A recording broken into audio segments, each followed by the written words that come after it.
Eu vou ler aqui o trecho do Evangelho, separado aí para esse estudo, para a gente continuar aí com esse ambiente harmonizado, mantendo o nosso pensamento em sintonia com o bem, para que a gente possa ter um início de noite aí de estudos de forma agradável, tá?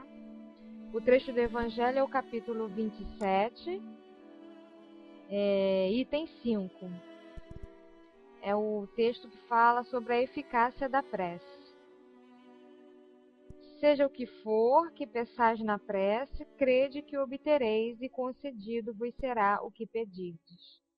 Está lá em Marcos, né, no Evangelho de Marcos, capítulo 11, versículo 24.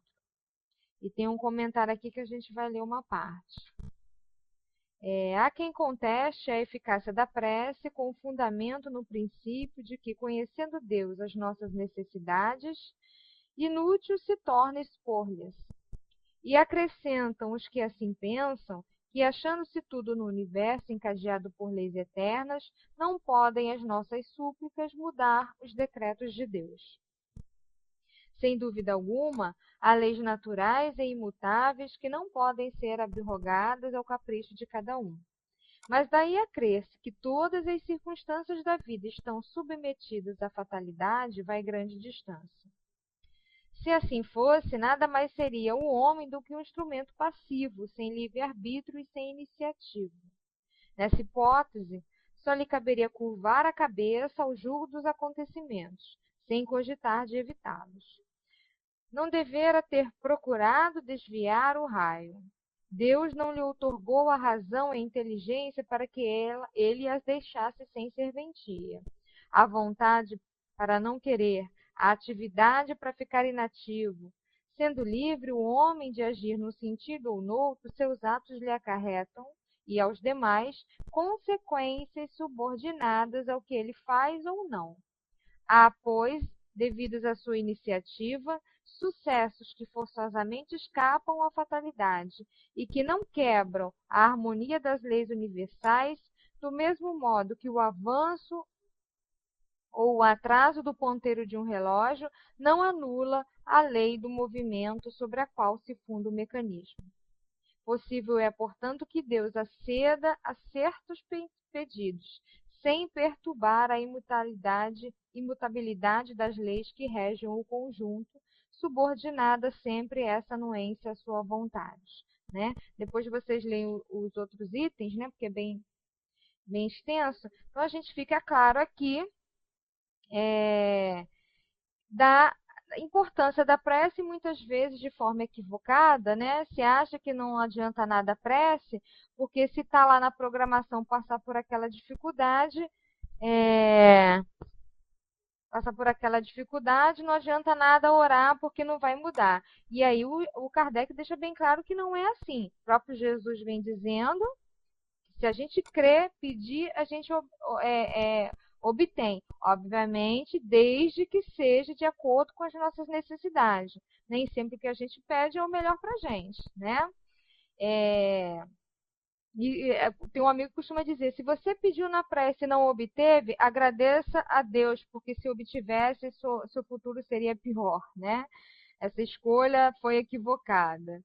Enfim, então ele coloca aqui, se a gente tem o livre-arbítrio, Deus não deu o livre-arbítrio para a gente não ter iniciativa, não deu pensamento, raciocínio para a gente não pensar e não raciocinar, né? Não deu vontade para a gente ficar parado, né? Tem que ter o esforço aí de cada um. E aí, mais à frente, vocês lendo, vocês vão ver quais são os benefícios da prece, né? Se a dificuldade permanece, você adquire forças para passar sobre isso. Quem teve no estudo do Céu e Inferno do domingo retrasado, viu isso, que ele, o assassino arrependido, né? O criminoso arrependido, nada mudou, ele ia ter que responder pelos atos que ele praticou, mas a prece estava dando um alívio para ele, tanto prece de outrem e depois ele mesmo conseguindo orar. Então, a gente percebe em todas as comunicações o benefício da prece.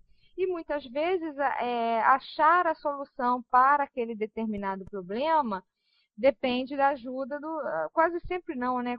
Sempre dos nossos amigos espirituais. Por isso, aí a necessidade dessa sintonia aí através da prece. Tá bom? Então vamos fazer a nossa prece aí para iniciar o estudo, pedindo a permissão aí aos bons espíritos. Jesus, Mestre querido, nos dirigimos a Ti nesse momento, rogando a Tua presença em nossos lares, através do Teu amor, através dos Teus mensageiros, enfim, através dos nossos queridos amigos, que sempre estão por perto, tentando nos ajudar, nos orientar, apesar de nossas fraquezas. Que seja em Teu nome, Mestre amigo, em nome de Cair Bachuto, nosso mentor, nos estudos pela internet, mas, sobretudo, em nome de Deus, que possamos iniciar mais uma tarde e noite de estudos em torno da Revista Espírita. Fica conosco, Senhor, que assim possa ser. Então, hoje, a gente vai terminar aquele texto sobre as sociedades espíritas, que a gente começou na semana passada, e que é muito extensa, então a coordenação dividiu aqui em 2 dias. Tá? Kardec vem falando aqui, para quem não estava presente, né, ele vem falando de como foi feita a formação da sociedade, como que seria permitida a escolha dos membros, né, da necessidade da continuidade do trabalho, da perseverança, do recolhimento, né, para se dar uma seriedade que não era sisudez, como a gente falou, mas a questão da responsabilidade, né? E ele vem desmembrando bem e repetidamente falando sobre essa questão da disciplina, né? A gente falou sobre isso no nosso dia a dia, no trabalho que a gente tem na Casa Espírita, e até mesmo em todos os trabalhos, né? A obra social, o nosso trabalho mesmo remunerado, em relação à nossa família, né? A importância da disciplina, do cumprimento do dever. E hoje a gente vai continuar, aí onde a Nina colocou, no parágrafo que começa a crítica quanto mais. Eu não sei a página, né, porque o meu livro depende da editora, tá? A minha é a editora Instituto de Difusão Espírita, quem estiver acompanhando por esse é na página 175, tá bom? Mas aí é só procurar lá, Sociedade Parisiense de Estudos Espíritas, que está no mês de julho da revista de 1859. Ou se não, acompanhar aí com a Nina na área de texto, tá? Então, vamos aqui. A gente vai lendo, dando umas pinceladas, porque apesar né, ainda falta bastante páginas aqui para a gente poder dar conta. Aí, a menina está colocando, se for no PDF, é 264. Oi, Beth, boa tarde, boa noite, beijos, saudade. A crítica demolidora nos censurou por aceitarmos muito facilmente as doutrinas de certos espíritos, sobretudo naquilo que concerne as questões científicas, né? Kardec está colocando as pessoas que os censuram porque eles vão acreditando aí nos espíritos. Né? Mas, na verdade, isso ainda é uma ignorância, como ele coloca mais à frente. As pessoas que falam isso não avaliaram, não observaram os fatos, que, na verdade, nós sabemos que Kardec não ouviu um espírito e daí escreveu e codificou lá. Não, justamente ele codificou por isso, porque eram várias informações de vários espíritos, de vários pontos do planeta, e aí ele viu que havia uma uniformidade de ideias, né, sobre uma determinada questão, e aí ele codificou e fez o Pentateuco, né?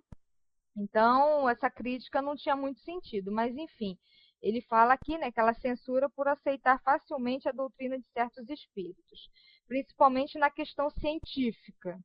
E olha o que ele vai falar a respeito.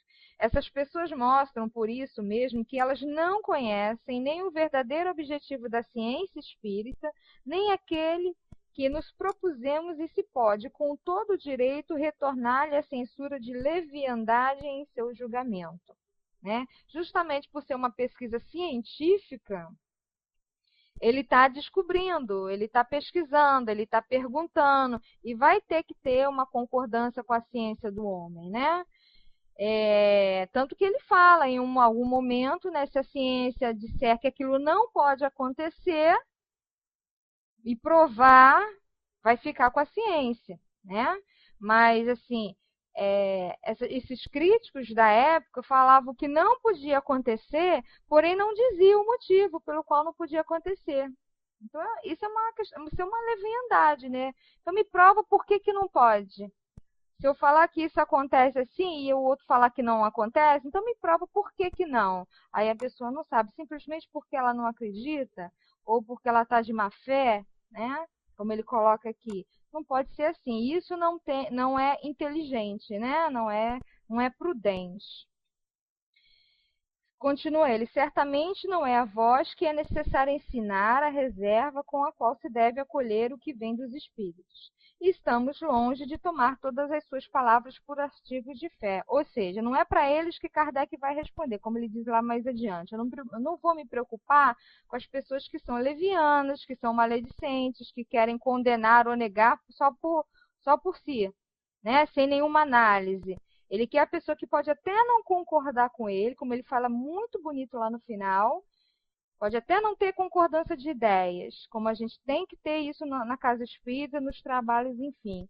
Mas o que a gente tem sempre que pautar é pelo bem de todos e pelo amor. Então eu posso discordar, mas eu posso estar aqui querendo aprender ou entender por que aquilo acontece. É diferente de ser leviano e negar que aquilo possa acontecer, né? E diferente de ser maledicente. Aí eu vou ali na reunião porque eu vou pegar uma fraude ali. Por isso que ele fazia essa seleção dos membros da sociedade, para que ali fosse somente quem tivesse seriedade no trabalho, tivesse o intuito de investigar e aprender. Sabemos que, diz Kardec, sabemos que entre eles existem os de todos os graus de saberes de moralidade, entre os espíritos. Para nós, entre os espíritos que ele está falando, para nós é todo um povo que apresenta variedades 100 vezes mais numerosas que aquelas que vemos entre os homens. É chegar a conhecê-lo e compreendê-lo. Por isso, estudamos as individualidades, observamos as nuances, tratamos de compreender os traços distintivos dos seus costumes, dos seus hábitos, enfim. Tem que avaliar o conteúdo da linguagem do que aquele espírito está falando. É o que a gente acabou de falar, não sair acreditando em qualquer espírito. Mas lá embaixo ele coloca, pois bem, é nossa residência futura, são os costumes do povo no meio do qual viveremos que os espíritos nos fazem conhecer, o plano espiritual. Nossa residência futura. Mas do mesmo modo que entre nós, as pessoas ignorantes e de visão estreita, se faz uma ideia incompleta do mundo material e do meio, que não seja o seu, do mesmo modo também há espíritos assim, cujo horizonte moral é limitado, não podem abarcar o conjunto, e estão ainda sob o império de preconceitos e de sistemas. Não podem, pois, nos informar sobre tudo o que concerne ao mundo espírita. Então, ele responde para aqueles que acham que era leviandade, que a gente acredita em tudo, que não é assim. Cada espírito, cada individualidade é analisada. E como esses espíritos nada mais são do que as almas daqueles que conviveram conosco, tem também aqueles que estão limitados tanto em moralidade quanto em conhecimento, como há aqui no nosso meio. Então, seria imaturo sair acreditando.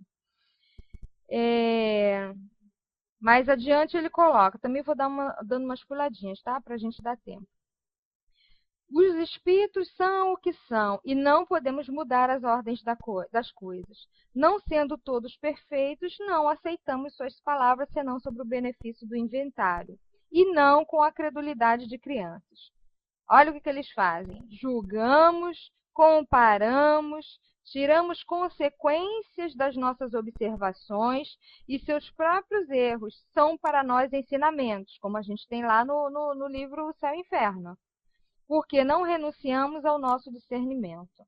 Ou seja, ele não vai aceitar sem discernir, sem avaliar. No parágrafo seguinte, essas observações se aplicam igualmente a todas as teorias científicas que os espíritos possam dar. Então, essa mesma análise que ele faz lá do caráter, dos hábitos, enfim, ele vai falar em questão às teorias científicas que os espíritos passam. Seria muito cômodo, diz ele, não ter senão que interrogá-los para encontrar a ciência toda pronta, né? Como é que é isso aqui? Pá, pá, pá. Como é que é isso aqui? Tá, tá, né? É muito cômodo. Cadê o raciocínio aí? Né? Cadê o discernimento? Né? Kardec até fala que teve uma noite que alguma coisa batia lá na residência dele enquanto ele escrevia, e ele depois foi saber que era um espírito tentando interferir, porque o que ele estava escrevendo não era exatamente, a conclusão não era correta. A conclusão a que ele tinha chegado. Daí ele passou a observar mais, estudar mais, perguntar mais, e aí concluiu, aí escreveu corretamente. Né? Então, para a gente ver que não é uma coisa assim, pergunto e o espírito responde e pronto. Né? Mais adiante, não adquirimos a ciência senão ao preço de trabalho e de pesquisas. Sua missão não é nos livrar dessa obrigação. Né? A missão dos espíritos não é livrar a gente dessa obrigação. Aliás, sabemos que não só nem todos sabem tudo, mas que há entre eles os falsos sábios, como entre nós, né? Que creem saber o que não sabem e falam daquilo que ignoram com o descaramento mais imperturbável. Esses são os mais difíceis, né? Por isso que merece uma observação mais atenta. Porque muitas vezes ali nas entrelinhas, né? Tá ali uma discórdia, alguma coisa que vai ocasionar uma cisão, enfim. E aí a gente tem que estar bem atento quando é uma questão filosófica, né? Na questão da ciência, a gente precisa da ciência comprovando, mas, sobretudo, a gente precisa da observação, para entender se aquilo é possível ou não, né?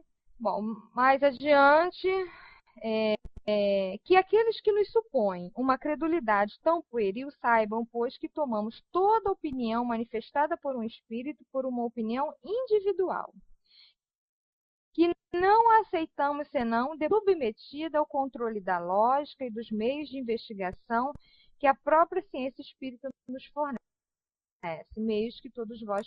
Tal é, senhores, o objetivo que a sociedade se propõe, né? Que é o do estudo e o da pesquisa, né? No próximo parágrafo, a gente também vai dar uma puladinha aí, começa assim: o concurso dos bons espíritos, tal é, com efeito, a condição sem a qual ninguém pode esperar a verdade.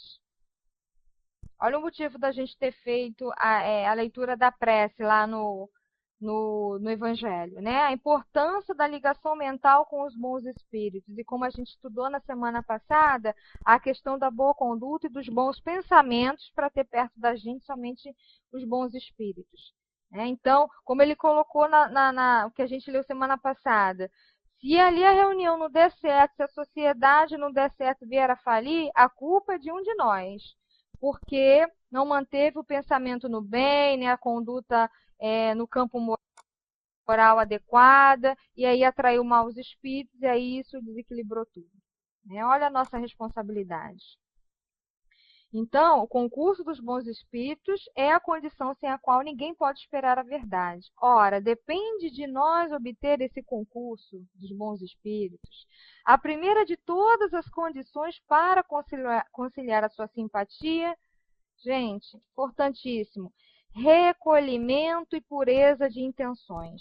Oi, Santo Papo, quanto tempo? Um abraço. Seja bem-vindo.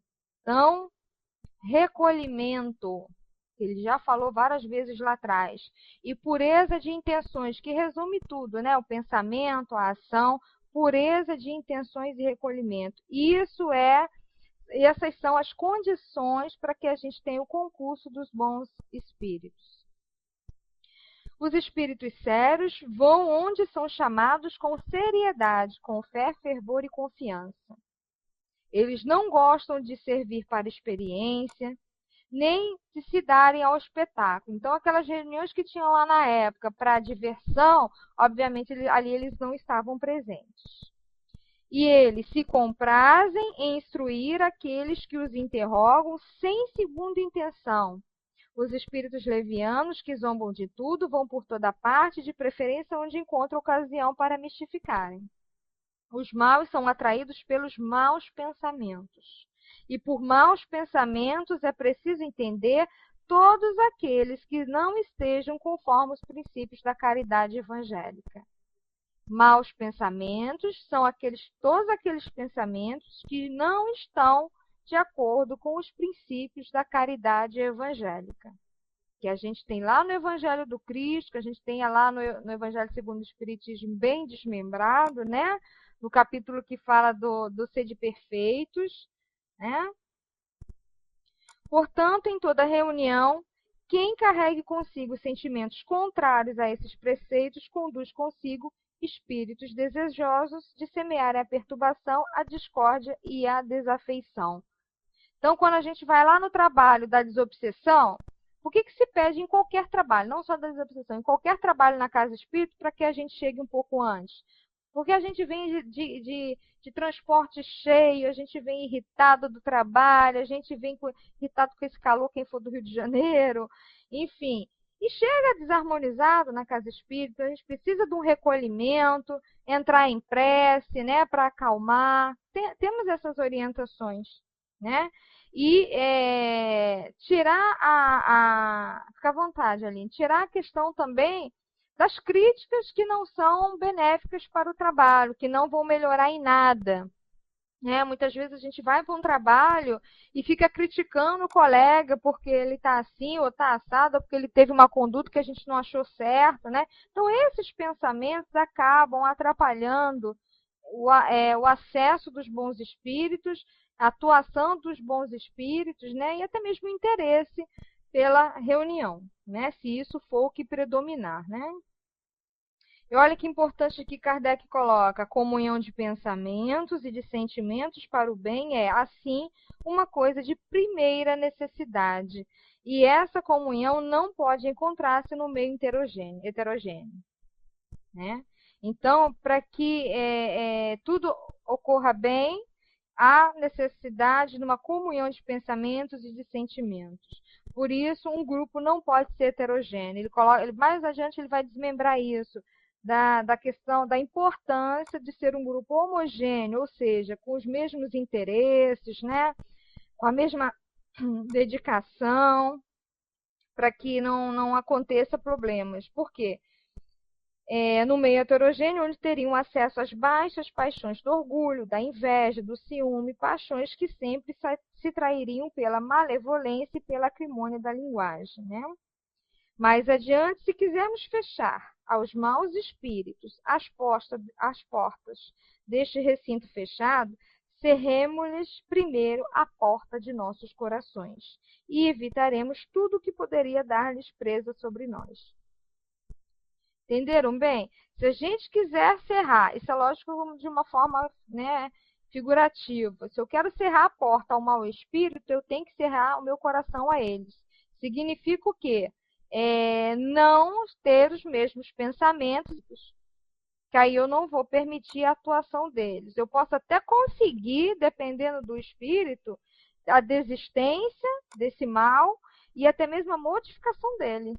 Né? Daí a importância do culto do evangelho no lar, daí é o trabalho da desobsessão, né? E Kardec coloca lá no final isso, o benefício que é feito a esses espíritos sofredores com essas reuniões aqui na sociedade. Mais adiante, né? Se alguma vez, como a gente já falou, a sociedade espírita tornasse o joguete de espíritos enganadores, por que eles seriam ali atraídos? Porque aqueles em que encontrassem eco, porque não vão senão aonde sabem ser escutados. Então, se um dia chegar espíritos ali e bagunçar tudo, o nosso trabalho é porque um de nós é o culpado, né? E mais adiante ele coloca que os pensamentos se traduzem pelos atos, né? Os pensamentos se traduzem pelos atos. Então, vamos ter cuidado com isso. E aí, mais adiante, ele vai falando da questão da atuação dos bons espíritos. Vou dar uma puladinha. Lá no finalzinho desse parágrafo, ele coloca assim: os próprios espíritos superiores poderiam permiti-lo para experimentar em nossa perspicácia e nosso zelo na procura da verdade, né? Permitiu o quê? A atuação desses maus espíritos. Então, poderiam permiti-lo para o nosso aprendizado, como foi o que aconteceu à época, né? Mas nosso julgamento, diz Kardec, deve manter-nos em guarda contra as armadilhas que podem nos ser estendidas e nos dar, em todos os casos, os meios para evitá-las, né?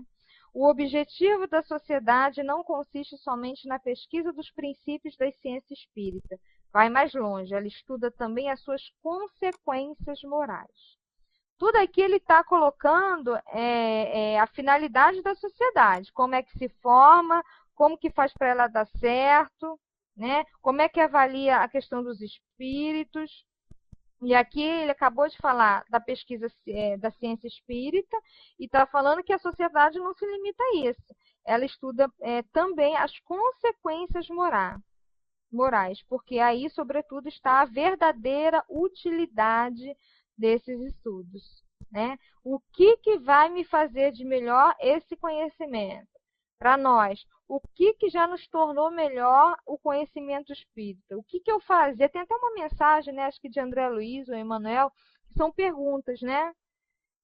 Se alguém souber aí, pode colocar na área de texto, que eu não me lembro qual livro que está, que é o primeiro capítulo, né? Que depois de 3 anos, Paz, Ellen, depois de 3 anos de estudos, o que mudou em você? Está mais tranquila? Aí vai fazendo as perguntas, né?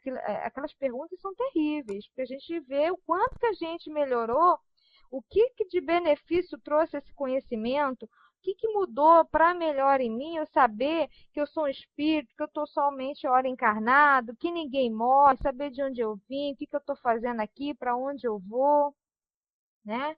Então, é interessante isso. Eu só não me lembro do livro, mas se eu me lembrar, depois eu passo para vocês. Eu acho que é um livro de André Luiz, não sei se a Beth sabe. São perguntas logo no início, no primeiro capítulo. Mas, enfim, seguindo adiante. No próximo parágrafo, lá embaixo, vem dizendo assim... Ele vai falar da questão dos estudos do mundo invisível. Coloca assim: a experiência nos ensina que jamais é impunemente que se abandona a sua dominação, porque suas intenções nunca podem ser boas, né? Falando dos maus espíritos. Uma de suas táticas para alcançar seus fins é a desunião. Alguém já passou por isso na casa espírita? Só não passou quem começou essa semana, né, a frequentar uma casa espírita. Quem já frequenta há um tempo, a gente vira e mexe e vê isso. E a gente, né, não é, Beth? A gente sabe que desunião está dando corda ali para os maus espíritos, né? Quem leu Aconteceu na Casa Espírita fica desesperado, né?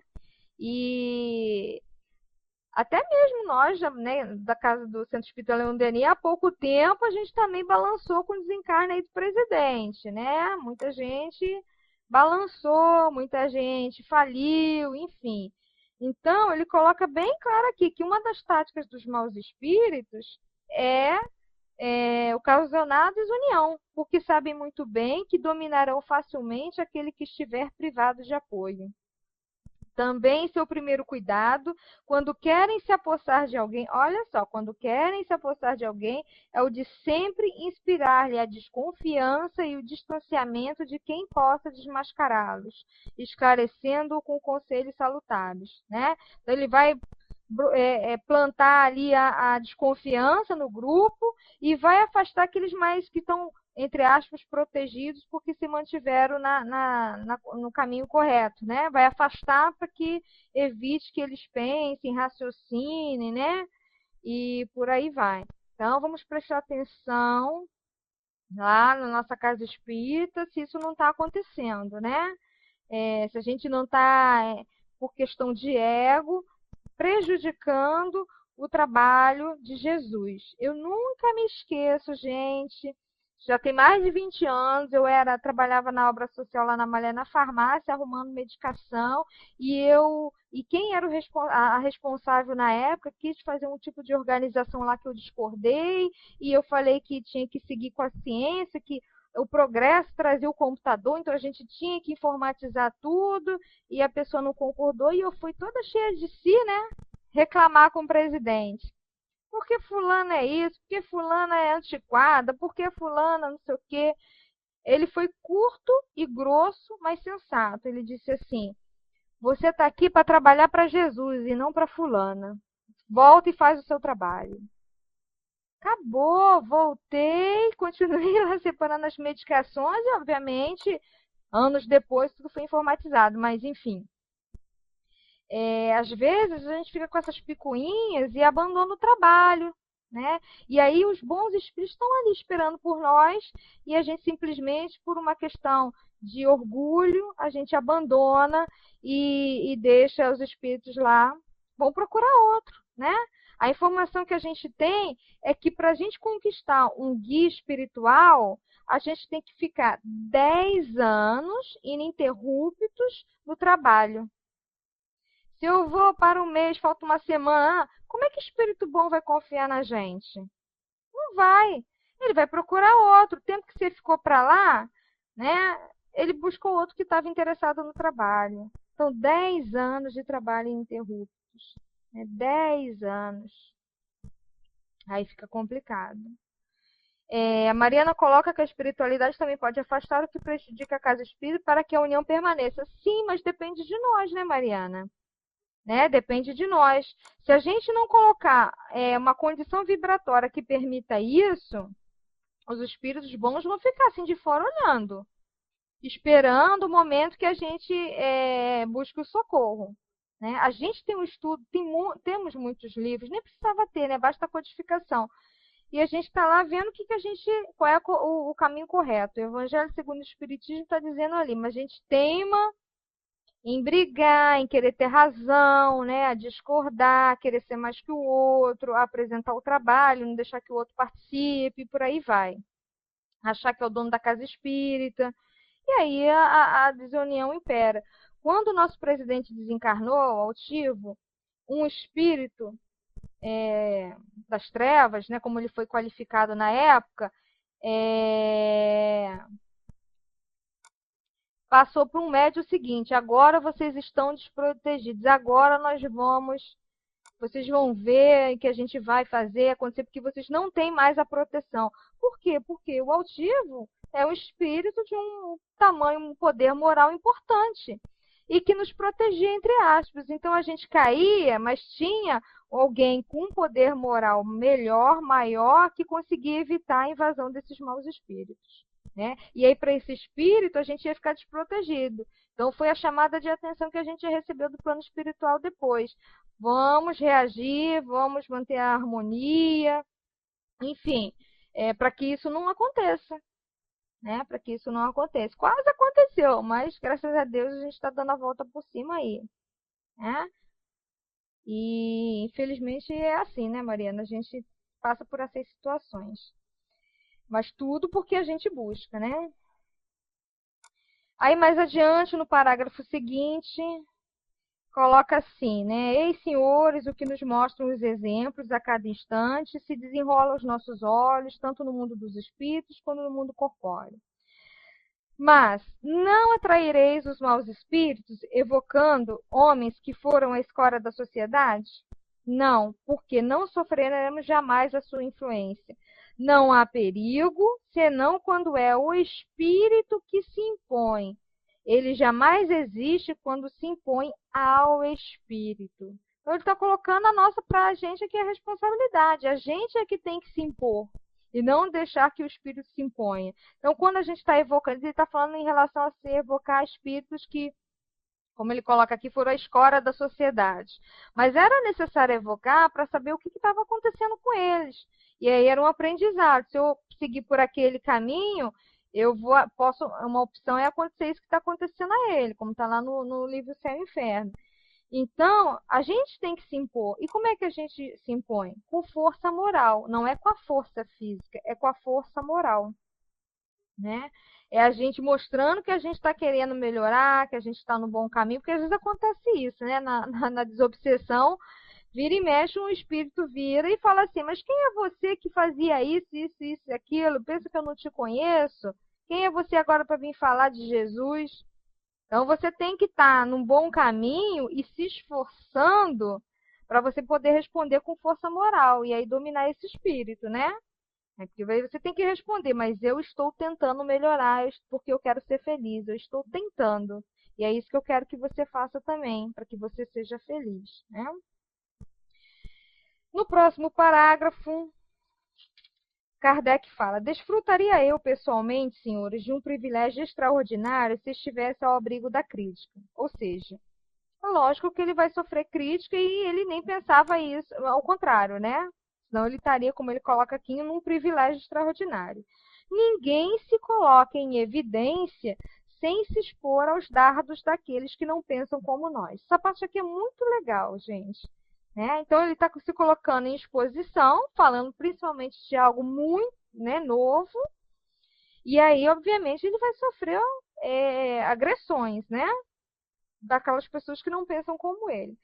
Mas ele diz que há duas espécies de críticos. Ao crítico malevolente, né, onde o ciúme se trai a cada palavra, e a que tem por objetivo a procura sincera da verdade e comportamentos diferentes. A primeira, que é a malevolente, não merece o desdém. Então, ele diz que ele não responde quando é uma crítica malevolente.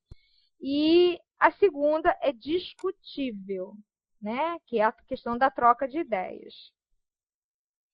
Ele novamente coloca que algumas pessoas disseram que ele foi muito apressado nas teorias espíritas, que não chegara o tempo de estabelecê-las, que as observações não eram bastante completas. E aí ele vai falar a respeito do que duas coisas devem ser consideradas no espiritismo: a parte experimental e a parte filosófica.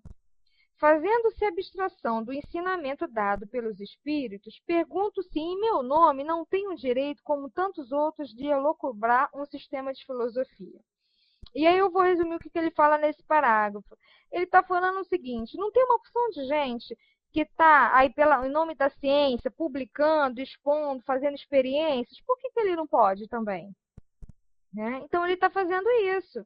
Ele está no direito dele. Cabe ao outro se vai aceitar ou não, mas também não é problema dele. Então o que ele está fazendo é pesquisas.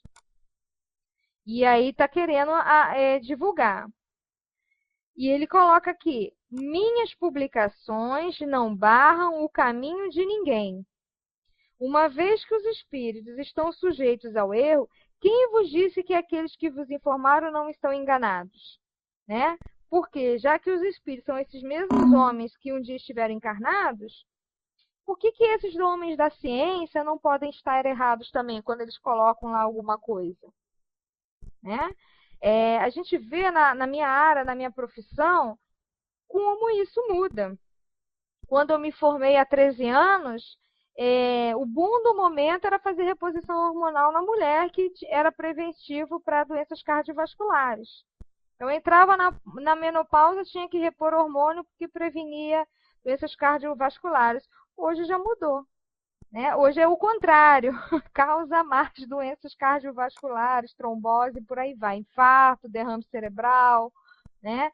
Então, assim, as coisas mudam muito na ciência médica, né, Nina? E na opção de outras coisas, né? Medicações que foi descoberto por uma coisa e achou para outra, enfim, muitas coisas. Então, é o que Kardec está colocando. Então, da mesma forma que eu posso estar errado, e isso o tempo vai dizer, o homem da ciência também pode estar errado, né? Então, tem que esperar, tem que analisar, estudar e não pode ficar combatendo logo de cara. Aí ele fala que as pessoas estão dizendo que ele aceita as coisas sem exame, sem controle. Ele fala que não, eu não aceito nada sem exame, sem controle, não adoto uma ideia, senão se ela me parece racional, lógica, e está de acordo com os fatos e observações, e se nada sério vem contradizê-la.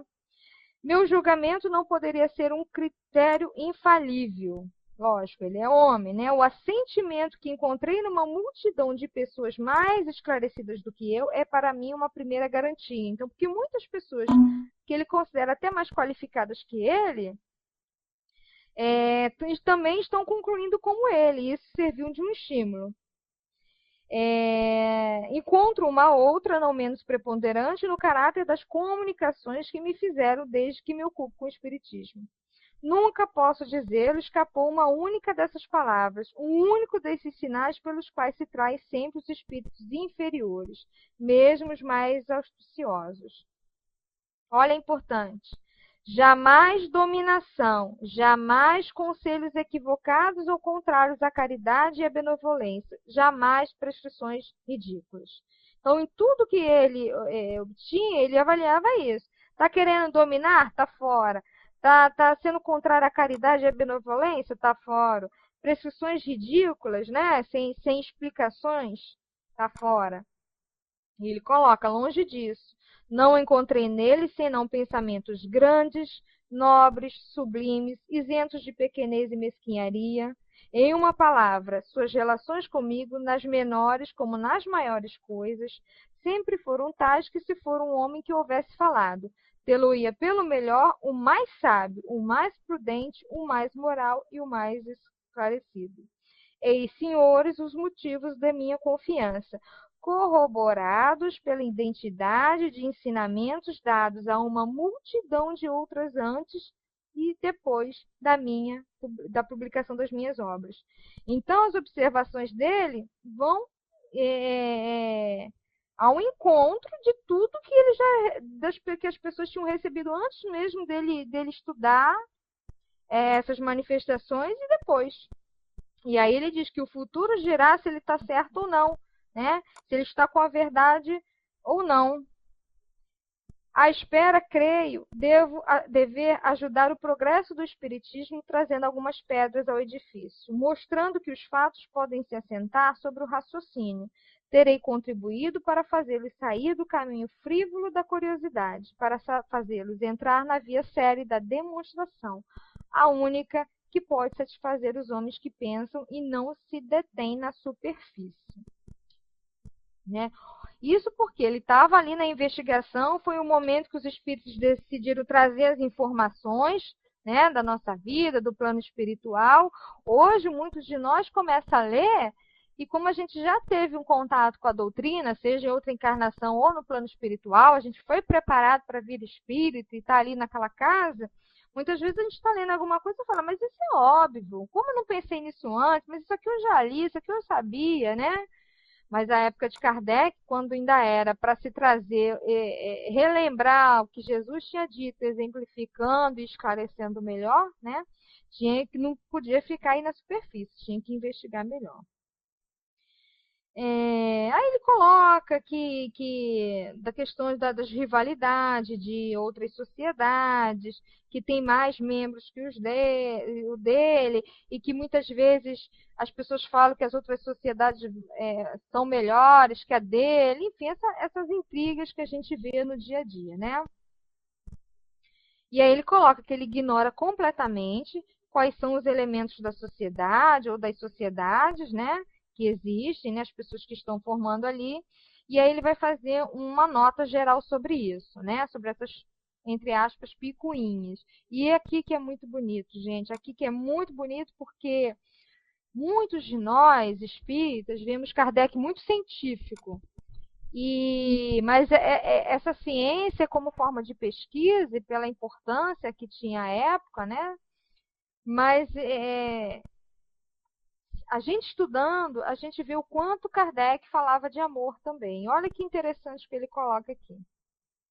Há em Paris, né, e a Lourdes, uma multidão de reuniões íntimas, como foi a nossa outrora, onde se ocupa mais ou menos seriamente das manifestações espíritas, sem falar nos Estados Unidos, onde elas contam por milhares, né? Conheço-as onde as evocações se fazem nas melhores condições e onde se obtém coisas muito notáveis. É a consequência natural do número crescente de médios que se desenvolve, né, por todos os lados. Esses centros, formados espontaneamente de elementos muito pouco numerosos e variáveis, nada tem de fixo ou de regular, e propriamente falando, não constituem uma sociedade, né? Porque não tem aquelas regras toda bonitinha que a gente já falou na semana passada. Para uma sociedade regularmente organizada, são necessárias condições de vitalidade muito diferentes, em razão mesmo do número de membros que a compõem. Novamente ele fala a mesma coisa, da estabilidade, da permanência. Olha aí a questão dos 10 anos, ininterruptos, né? Um dia eu vou, outro dia eu não vou porque eu estou com dor de barriga. Da estabilidade, da permanência desses membros. A primeira de todas é a homogeneidade nos princípios e na maneira de ver. Novamente ele vem falar da questão que um grupo heterogêneo dificilmente vai conseguir aquilo que ele está se propondo. Né? Porque se um quer uma coisa, o outro quer outro, se um tem um interesse, o outro tem outro, fica difícil. Então, a base, uma das bases que ele coloca como vitalidade aqui, é a homogeneidade nos princípios e na maneira de ver.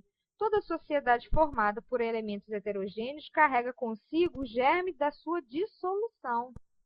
Pode-se dizer, ela natimorta, né? Quer dizer, se formou heterogênea, ele já está nascendo morta, né? Ele está querendo dizer.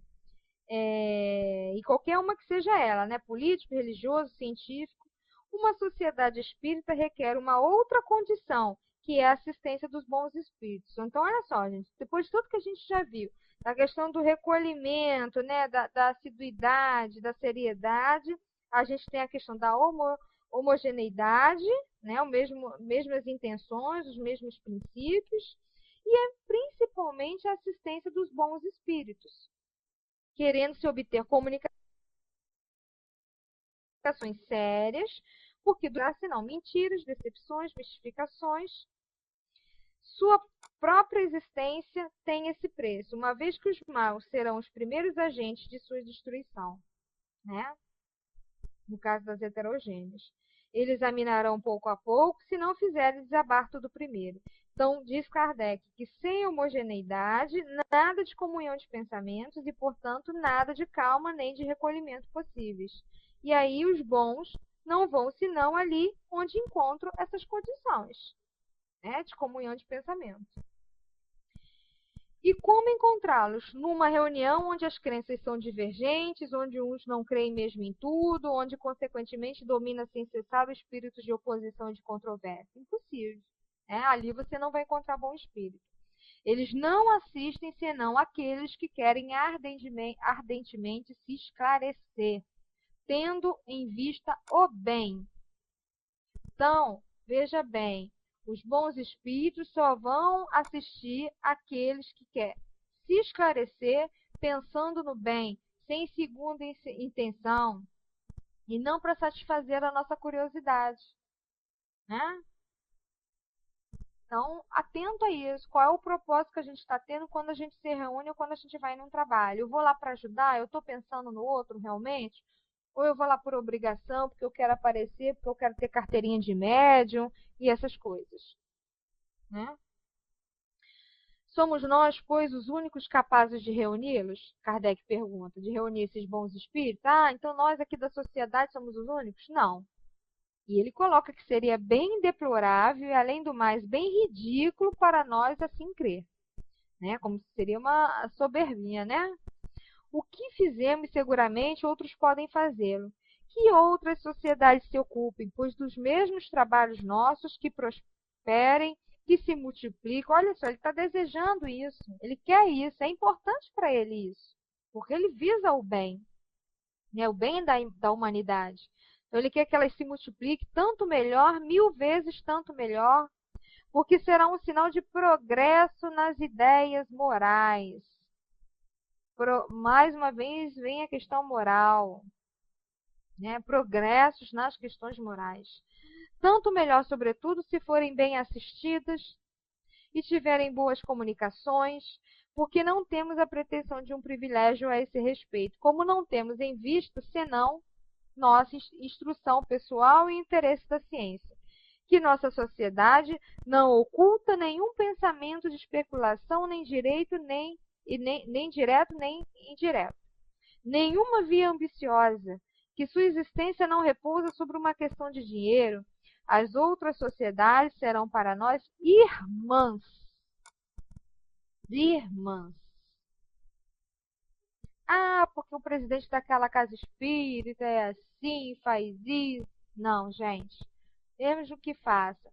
vamos procurar aquele presidente ou aquela casa com o bem. E aí, de repente, ajudá-lo na mudança de postura, né? Então, as outras sociedades para Kardec são irmãs, não podem ser concorrentes. Se dela tivermos ciúmes, provaremos que estamos assistidos por maus espíritos. Isso é em relação à casa espírita e em relação ao colega do grupo de trabalho, lá do encontro que a gente está preparando. Né? Exatamente.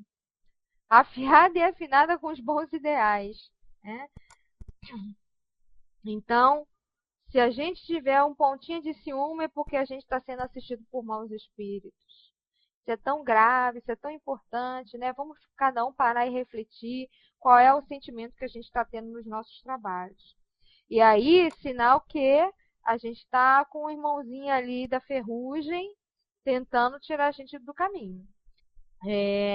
Então, assim, Kardec está dizendo aqui, se alguma sociedade faz parte, for criada com essa intenção de rivalidade, de ser melhor que a sociedade parisiense, já está mostrando que ela está sendo guiada por maus espíritos. Então, não tem que perder tempo, né? Esse pensamento não seria nem bom nem caridoso, e os bons espíritos não simpatizam com esses sentimentos de ódio, ciúmes e de ambição. Temos, de resto, um meio infalível de não temer nenhuma rivalidade. Olha só, Kardec coloca uma citação de São Luís. São Luís disse para eles que entre vós vos compreendais e vos ameis. Compreensão e amor. Né? Compreensão quando eu não concordo com o outro, mas eu respeito. Amor porque eu estou permitindo que aquela pessoa pense diferente de mim, porque eu não sou dona da verdade, né? Tá bom, Nino. Trabalhemos, pois, diz Kardec, para compreender. Lutemos com os outros, mas lutemos com caridade e abnegação. Que o amor ao próximo seja inscrito em nossa bandeira e seja nossa divisa. Muito lindo isso. Né? Kardec falando isso é muito lindo. Com isso, afrontaremos o escárnio e a influência dos maus espíritos. Nesse terreno podem nos igualar e tanto melhor, porque serão irmãos que nos chegarão, mas depende de nós não estarmos nunca ultrapassados. Né? Então, ele quer até que essas pessoas cheguem a eles ou ultrapassem o conhecimento que eles já adquiriram. Porque vai caber a essa sociedade, qual o Kardec está fundando aqui, não ficar ultrapassada, correr atrás também. Viu o que o outro fez, achou aquela, vou pesquisar aquilo ali também, vamos ver se realmente é possível, né? E por aí vai. Mas, disse A, tendes uma maneira de ver que não é a nossa. Não podemos simpatizar com princípios que não admitimos, porque nada prova que estás com a verdade. A isso eu respondo, né? Isso aí também é uma colocação de um divergente. E aí Kardec responde: nada prova que estejais mais do que nós na verdade, porque duvidais ainda, e a dúvida não é uma doutrina, né? Então ele está dizendo, você está contra mim, mas você também não está provando por que não pode. Né? Você ainda está em dúvida, e dúvida não é uma doutrina. Pode-se diferir de opinião sobre pontos de ciência, sem se morder e sem atirar pedra. Eu não frequento mais o portal, que venho só nos estudos. Mas há alguns anos, quando eu frequentava, infelizmente, nós víamos aqui nas salas espíritas uma luta, umas brigas, umas rivalidades, a questão de domínio do saber, porque você está errado, o outro está errado, né? Não sei se ainda está assim. Então, gente, olha só, se ainda estiver, vamos parar e refletir nisso aqui. Que sentido tem você vir aqui fazer um estudo e a outra discordar de mim, ou até mesmo do Kardec, né? Porque eu estou falando é o que Kardec está aqui, ainda continua, né, Beth? E começar a brigar. Se Kardec lá em cima colocou que a finalidade desse estudo era promover o bem, promover o crescimento moral, a melhoria moral. Então, que finalidade eu estou tendo vindo aqui falando de espiritismo e vou brigar com a Beth, porque a Beth não concorda comigo que a reunião tem, que o grupo tem que ser homogêneo. Enfim, comigo não, né? Com Kardec. Fica uma coisa assim, mas é porque eu não aceito André Luiz. Tudo bem, eu tenho que te dar o direito da escolha, da decisão. Nem a verdade está comigo, nem discussões que não levam a nada. Então, gente, vamos refletir nessa palavra aqui de Kardec. Por que isso acontece? Porque a gente estuda pouco. No momento que a gente começar a estudar, gente, a revista espírita, as revistas espíritas são, assim, um tesouro. Quanta informação! Então, quanta coisa, dúvidas que a gente tem, e está tudo lá. Né? Um dia desses eu vi uma discussão na casa espírita, porque falaram que o Chico falou era besteira, que tocava de lá para cá, que isso era invenção do Chico, que Kardec evocava e vinha quando Kardec queria. Quer dizer, não leu aqui, porque a gente já leu aqui nesse capítulo. Ele fala isso várias vezes, mas nesse capítulo ele fala. Não é assim, eu evoco, mas vem se for necessário, se for útil. Porque quem manda, quem decide são eles, não sou eu. Então, assim, falta estudo. E aqui ele diz bem, né, Kardec? Pode-se diferir de opinião sobre pontos da ciência, sem se morder e sem atirar a pedra. É mesmo muito pouco digno, gente. Eu morro de vergonha quando leio isso, né? Lembrar que a gente também faz essas coisas. Pouco digno, pouco científico fazê-lo. Procurar, pois, de vossa parte, como procuramos da nossa. O futuro dará razão a quem tem de direito. O futuro dará razão a quem tem direito. O que quer dizer? Se eu tenho certeza absoluta daquilo que eu professo, nenhuma contrariedade, nenhuma oposição vai interferir. Se eu estou ficando incomodada, é porque eu não tenho certeza daquilo que eu estou professando. Então, essa certeza vai me dar certeza no futuro e o futuro vai me dar razão. E vai dar razão a quem tem direito, né? Quem está com a verdade. Então, não tem que se equivocar com isso. Vamos estudar, vamos pesquisar, vamos divulgar, vamos fazer o bem e vamos aguardar. Se nos enganamos, diz Kardec, não teremos o tolo amor próprio de nos obstinar em ideias falsas, mas há princípios sobre os quais se está certo de não se enganar. Novamente ele fala do amor. São o amor ao bem, a abnegação, a abjuração de todo sentimento de inveja e de ciúme. Isso tem que estar sempre presente. Esses princípios são os nossos. E com esses princípios pode-se simpatizar sempre sem se comprometer. Né? Se eu tiver o princípio de amor ao bem, de abnegação, de abjuração, da inveja e do ciúme, eu vou me simpatizar com aquele fulano que não professa a mesma filosofia que eu e que às vezes até condena, mas eu não me comprometo. É o laço que deve unir todos os homens de bem, qualquer que seja a divergência de suas opiniões. Qualquer que seja. Só o egoísmo coloca entre eles uma barreira intransponível. Né? Só há essa divergência, essas brigas, porque ainda predomina em nós o orgulho de querer ser o dono da verdade. Ponto. Então, vamos ficar atentos a isso. E aí, encerrando, o último parágrafo, né? O início ele está falando que ele está deixando, mas a gente já viu que ele não deixa a presidência da sociedade. Lá no final ele coloca: o objetivo do Espiritismo é de tornar melhores aqueles que a compreendem. Então, novamente, vamos fazer aquela reflexão lá.